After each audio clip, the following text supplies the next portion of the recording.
আজকে আমার বাবার মৃত্যুবার্ষিকী। আমি এই কথাটি বলবো যে আমার বাবা ৬৭ বছর বয়সে উনি ক্যান্সারে আক্রান্ত হয়ে মারা যান 2014 সালে।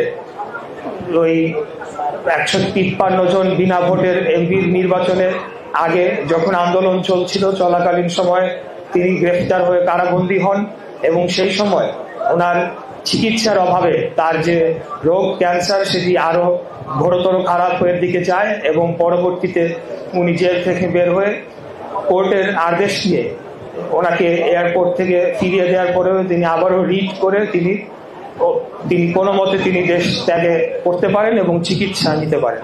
হায়াত মত আল্লাহর হাতে, কিন্তু এতটুকু বলতে পারি উনি যে পরিস্থিতিতে দেশ থেকে চলে গিয়েছিলেন এর পরবর্তীতে তার অবস্থা জানার পরে আমাদের পক্ষে, পরিবারের পক্ষ থেকে ওনাকে দেশে আসতে দেওয়াটা আসলে কোনোভাবেই সম্ভব ছিল না, যার কারণে আমরা তাকে দেশে আসতে দেই না। কথাটি এই জন্য বললাম যে আমার বাবা কোনোদিনও দেশ ছেড়ে পালিয়ে যাওয়ার লোক নয়, বা উনি দেশ থেকে চলে গিয়েছেন এবং বাংলাদেশ আন্দোলন সংগ্রামে সম্পৃক্ত ছিলেন না, এরকম নয়।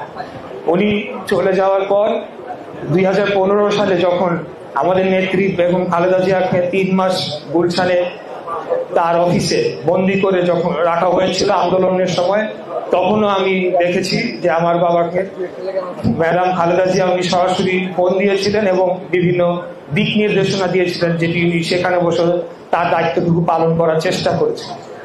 পরবর্তীতে ওনার মৃত্যু ঠিক আগ দিয়ে আমরা ওনার পাসপোর্টের আবেদন করি।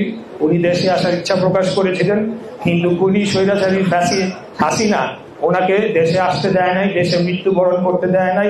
ওনার দীর্ঘদিনের রাজনৈতিক সহযোদ্ধা, পরিবার পরিজন, বন্ধু, পাড়া প্রতিবেশী কারোর সাথে শেষ দেখাটি করতে দেয় নাই। আজকে ভাগ্যের কি নির্মম পরিহাস এবং আল্লাহর কি বিচার, ওই হাসিনা আজকে পালিয়ে গিয়েছে দেশ থেকে। তার এই বাংলাদেশে মৃত্যু বা দাফন হবে কিনা সেই নিশ্চয়তা আমরা কেউ দিতে পারছি না। এটা হলো আল্লাহর বিচার।